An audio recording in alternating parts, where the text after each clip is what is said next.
रतन टाटा का जन्म 28 दिसंबर 1933 को सूरत, गुजरात में हुआ था। उनके पिता का नाम नवल टाटा और माता का नाम सोनू टाटा था। रतन टाटा के परिवार का संबंध भारत के प्रतिष्ठित टाटा परिवार से है। उनके दादा जमशेद जी टाटा, टाटा समूह के संस्थापक थे। प्रारंभिक जीवन और शिक्षा। रतन टाटा की प्रारंभिक शिक्षा मुंबई के कैंपियन स्कूल और मुंबई के cathedral and John Connon school में हुई। इसके बाद उन्होंने न्यूयॉर्क के रिवरडेल कंट्री स्कूल से उच्च शिक्षा प्राप्त की।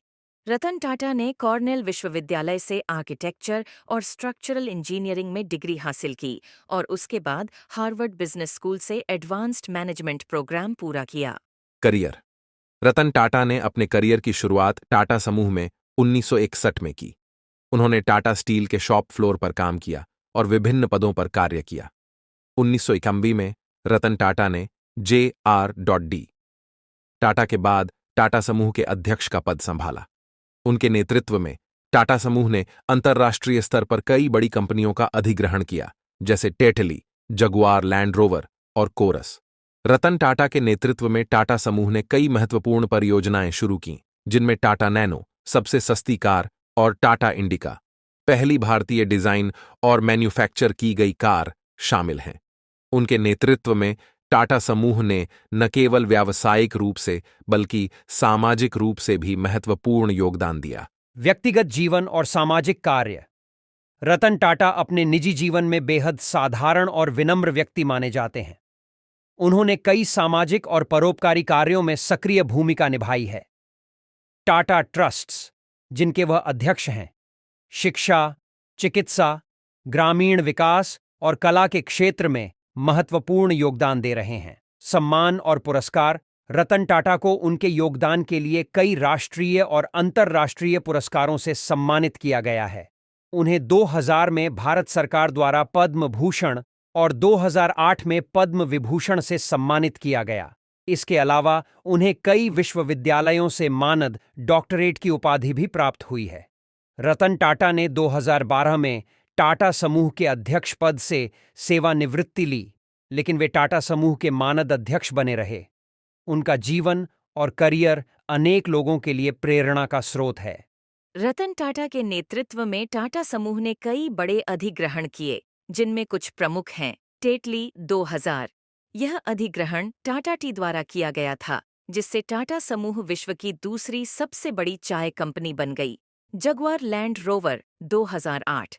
टाटा मोटर्स ने इस ब्रिटिश लग्जरी कार निर्माता कंपनी को फोर्ड मोटर कंपनी से खरीदा। Corus group 2007। यह यूरोप की दूसरी सबसे बड़ी इस्पात निर्माता कंपनी थी, जिसे टाटा स्टील ने अधिग्रहित किया। टाटा नैनो। रतन टाटा की एक महत्वाकांक्षी परियोजना थी टाटा नैनो। यह कार सबसे सस्ती कार बनाने की दृष्टि से विकसित की गई थी, जिससे भारतीय मध्यम वर्गीय परिवार भी कार का सपना पूरा कर सके। टाटा नैनो ने वैश्विक स्तर पर ध्यान आकर्षित किया और इसे पीपल्स कार कहा गया। रतन टाटा ने समाज सेवा में भी महत्वपूर्ण योगदान दिया है। उनके नेतृत्व में टाटा ट्रस्ट्स ने शिक्षा, स्वास्थ्य, आजीविका और शुद्ध पेयजल जैसे क्षेत्रों में कार्य किया है। टाटा ट्रस्ट्स ने ग्रामीण क्षेत्रों में विकास के लिए कई कार्यक्रम शुरू किए और शिक्षा के क्षेत्र में सुधार के लिए भी कई योजनाएं बनाई हैं। रतन टाटा जी को कुत्तों से बहुत लगाव है और वे अपने घर में कई कुत्ते रखते हैं। उन्हें फ्लाइंग का भी शौक है और वे एक प्रशिक्षित पायलट हैं। इसके अलावा रतन टाटा जी को संगीत और पेंटिंग में भी रुचि है। रतन टाटा के कुछ प्रमुख उद्धरण जो उनके जीवन और दृष्टिकोण को दर्शाते हैं। मैं सही फैसले लेने में विश्वास नहीं करता। मैं फैसले लेता हूं और फिर उन्हें सही साबित करता हूं। कोई भी लोहे की छड़ को पिघलाने पर एक नया आकार दे सकता है, लेकिन एक सच्चा इंसान वह है जो खुद को किसी भी हालत में ढाल ले। रतन टाटा को कई राष्ट्रीय और अंतर्राष्ट्रीय पुरस्कारों से सम्मानित किया गया है। 2000 में उन्हें पद्म भूषण और 2008 में पद्म विभूषण से सम्मानित किया गया। उनके नेतृत्व में टाटा समूह ने व्यावसायिक क्षेत्र में नई ऊंचाइयों को छुआ और समाज सेवा में महत्वपूर्ण योगदान दिया। रतन टाटा का जीवन और कार्य भारतीय उद्योग और समाज के लिए प्रेरणादायक हैं।